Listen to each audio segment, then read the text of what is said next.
Tant que vous n'aurez pas rendu l'inconscient conscient, il dirigera votre vie et vous l'appellerez le destin. Carl Jung.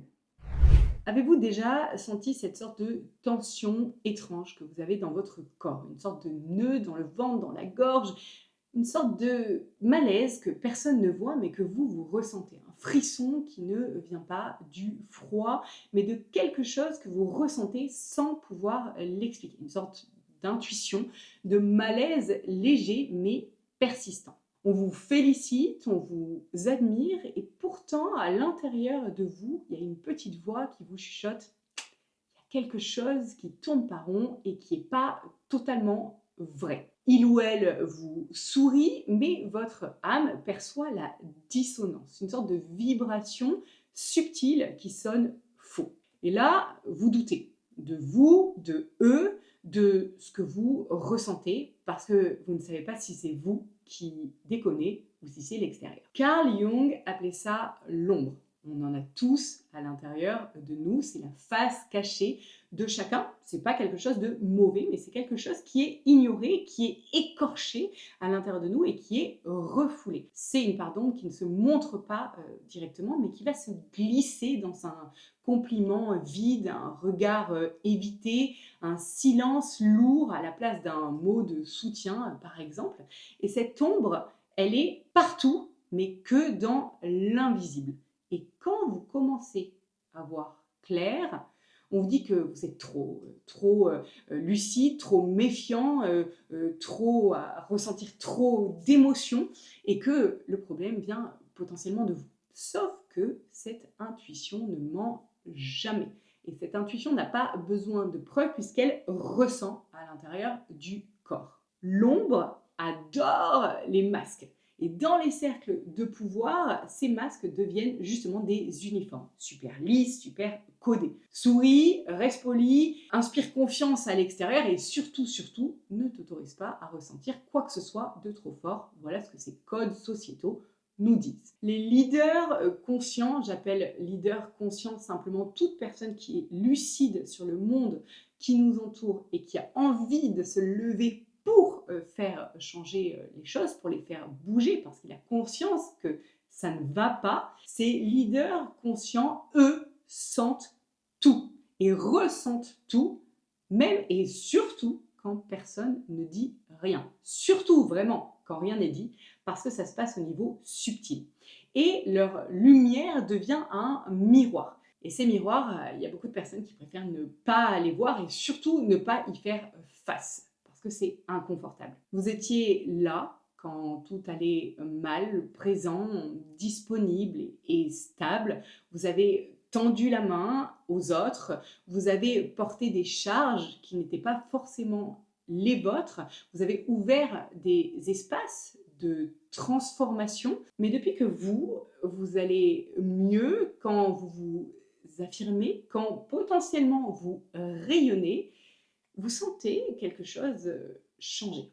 Des regards qui se détournent, des silences qui s'épaississent, des soutiens qui s'effacent. Votre joie, bizarrement, ne réjouit pas toujours, pas tout le monde. Elle confronte, elle réveille ce que d'autres n'ont pas encore regardé à l'intérieur d'eux. Et parfois, c'est là où ça devient glacial dans les relations.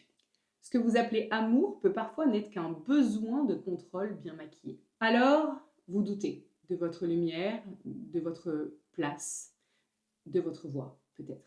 VO unique et VOIE. Mais et si ce n'était pas un rejet? Et si au final c'était plutôt un processus? Un processus qui précède la mue, la vraie, la mue qui vous dépouille de tout ce que vous n'êtes pas, mais ce que les autres aussi ne sont pas ou ne sont plus. Alors, que faire?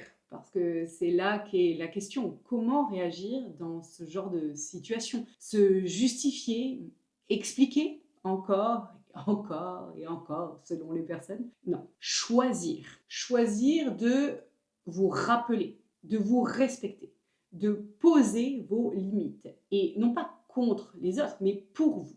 Qu'est-ce que vous pensez que vous méritez? Un non peut être un acte d'amour. Un silence peut être un cri de dignité.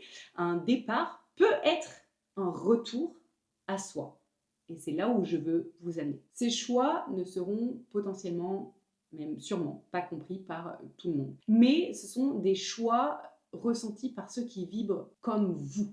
Et ce genre de choix, ce sont des choix qui disent « je ne vais plus porter ce qui m'abîme, ce qui n'est pas juste pour moi. Je vais arrêter de courber l'échine pour appartenir à des familles, à des relations, à des cercles. En fait, je m'autorise à exister entier et surtout libre. » Le vrai leadership, ceux qui guident, ça ne fait pas de bruit, ça rayonne.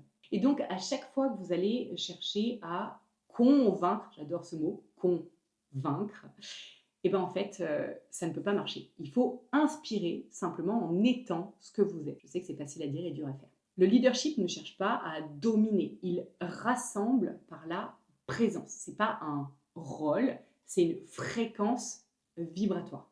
Et cette fréquence ne peut émerger que quand vous choisissez pleinement, vous avant les autres, pas par égoïsme, mais par amour de vous. Vous n'avez rien à prouver, rien à démontrer. Vous êtes déjà complet. Peu importe ce que vous êtes et qui vous êtes complet en ce que vous êtes. Et il ne vous manque pas forcément du courage, mais par contre, il vous manque parfois la permission, et pas celle de quelqu'un à l'extérieur, mais la vôtre à vous.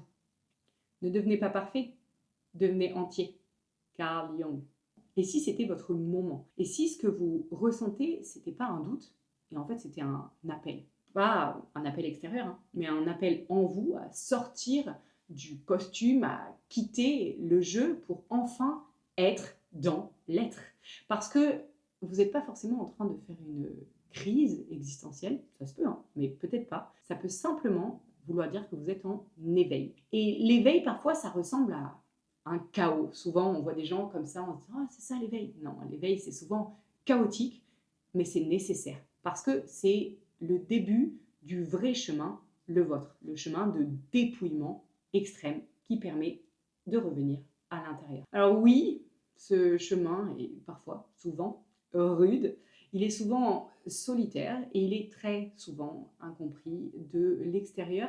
Mais il est vrai, il est juste. Et c'est ça qu'on veut pour construire le monde de demain. En fait, il vous offre un cadeau immense, ce chaos qui permet de revenir à l'essentiel. Il vous offre l'occasion de ne plus vous trahir, de trahir votre âme pour appartenir à un groupe extérieur. Alors vous n'avez pas à vous battre, vous n'avez pas à convaincre. Et vous n'avez pas à viser plus petit que ce que vous savez être pour être accepté.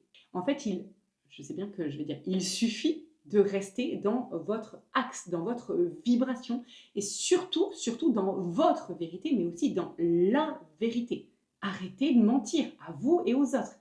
Tout ce qui n'est pas aligné tombera dans votre vie, que ce soit de votre propre chef ou pas.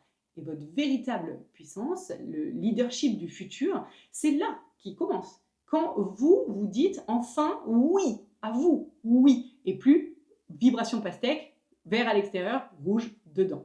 Si cette vidéo vous a touché, si quelque chose en vous a vibré et si ce message vous a dit « Ah, ça me parle », alors déjà abonnez-vous, likez et pensez à partager cette vidéo à quelqu'un qui est prêt à se souvenir de qui il est, peut-être un futur leader de demain et qui va se dire qu'il peut s'accepter émotionnellement, qui peut écouter son intuition et qui peut devenir radicalement sincère. C'est comme ça qu'ensemble, on va réapprendre à marcher, à rayonner et à se lever pour changer le monde ensemble, pour le guérir. Mais pour ça, il faut se guérir d'abord soi.